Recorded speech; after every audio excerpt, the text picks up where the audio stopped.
मेरे प्रियो, परमेश्वर प्रभु यीशु मसीह की ओर से आप सभी लोगों को आशीष मिले। मेरे प्रियो, यदि आप लोग हमारे चैनल पर नए हैं तो चैनल को सब्सक्राइब करें, वीडियो को लाइक करें, कमेंट करें, दूसरों को शेयर भी करें, ताकि प्रभु यीशु मसीह की आशीष आप लोगों के जीवन में बनी रहे और आप ऐसी ही कहानी को सुनकर परमेश्वर के आशीष को प्राप्त करते रहें। तो आइए मेरे प्रियो, कहानी को ध्यान पूर्वक सुनते हैं। सामुएल, एक छोटे बच्चे की कहानी। एक छोटा लड़का परमेश्वर की सेवा में कितना समर्पित है, कितना प्यारा बच्चा है यह ना। इसका नाम सामुएल है और जो आदमी उसके सिर पर हाथ रखे हुए है वह इज़राइल का महायाजक एली है। देखिए, सामुएल के साथ उसका पिता एलकाना और माँ हन्या भी है। इस सामुएल को एली के पास ले आए हैं। उस वक्त सामुएल की उम्र सिर्फ 4-5 साल की रही होगी, लेकिन अब से वह यहीं यहोवा के तंबू में एली और दूसरे याजक के संग रहकर यहोवा की सेवा करेगा। पर सामुएल तो इतना छोटा है, फिर क्यों उसके माता पिता ने उसे इतनी कम उम्र में परमेश्वर यहोवा की सेवा के लिए दे दिया? दरअसल कुछ साल पहले हन्या बहुत दुखी रहती थी, क्योंकि उसके कोई संतान नहीं थी। एक दिन हन्या यहोवा के तंबू में गई और यहोवा परमेश्वर से प्रार्थना करने लगी, हे परमेश्वर, मुझ पर दया कर। अगर तू मुझे एक बेटा देगा तो मैं वादा करती हूँ कि मैं उसे तुझे दे दूंगी और वह सारी जिंदगी तेरी सेवा करेगा। यहोवा परमेश्वर ने हन्या की प्रार्थना सुनी और कुछ महीनों बाद उसे एक बेटा हुआ। उसने अपने बेटे का नाम सामुएल रखा।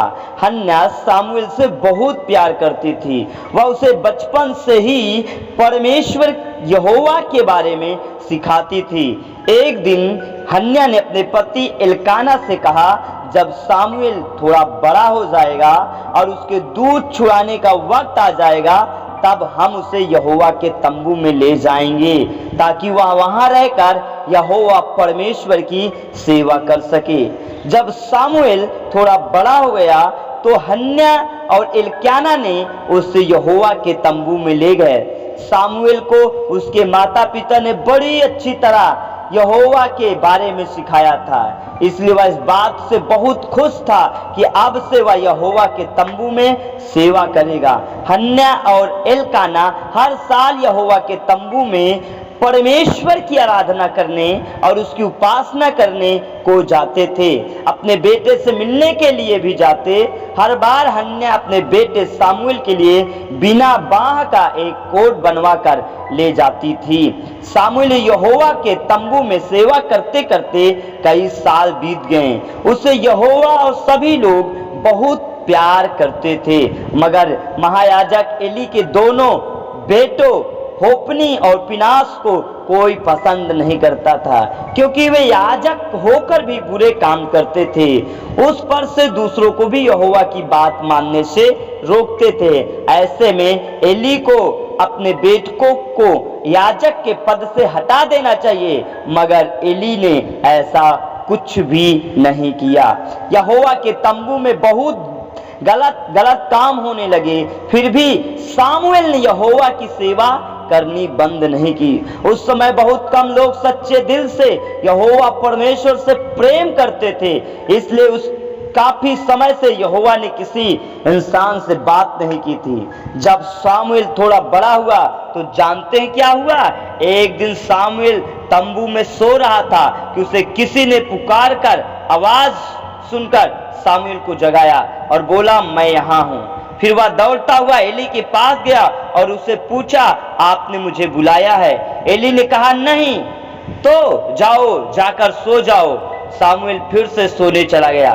दूसरी बार किसी ने उसे आवाज दी, सामुएल, शामुएल। फिर उठा और डरता हुआ एली के पास गया। उसने एली से पूछा, आपने मुझे बुलाया है? एली ने कहा, मेरे बच्चे, मैंने तुम्हें नहीं बुलाया, जाओ, जाकर सो जाओ। सामुएल फिर अपने बिस्तर पर जाकर सो गया। तीसरी बार उसे फिर वही आवाज सुनाई दी, सामुएल, शामुएल, उठ और भाग। भागा एली के पास गया और बोला, इस बार तो आपने जरूर मुझे बुलाया है, बोलिए क्या काम है। अब एली समझ गया कि यहोवा ही सामुएल को बुला रहा है, इसलिए उसने सामुएल से कहा, जाओ फिर जाकर लेट जाओ, और अब अगर कोई तुम्हें बुलाए तो कहना, हे यहोवा परमेश्वर, बोल, तेरा सेवक सुन रहा है। जब यहोवा ने फिर से सामुएल को आवाज लगाई तो सामुएल ने वही कहा जो एली ने उसे सिखाया था। तब यहोवा ने सामुएल को बताया कि वह एली और उसके दोनों बेटों को सजा देने वाला है। कुछ समय बाद होप्नी और फिनास फलिस्तियों के साथ हुई लड़ाई में मारे गए। यह खबर मिलते ही एली जमीन पर गिर गया और उसकी गर्दन की हड्डी टूट गई, जिससे वह मर गया। इस तरह यहोवा ने जो कहा वह पूरा हुआ।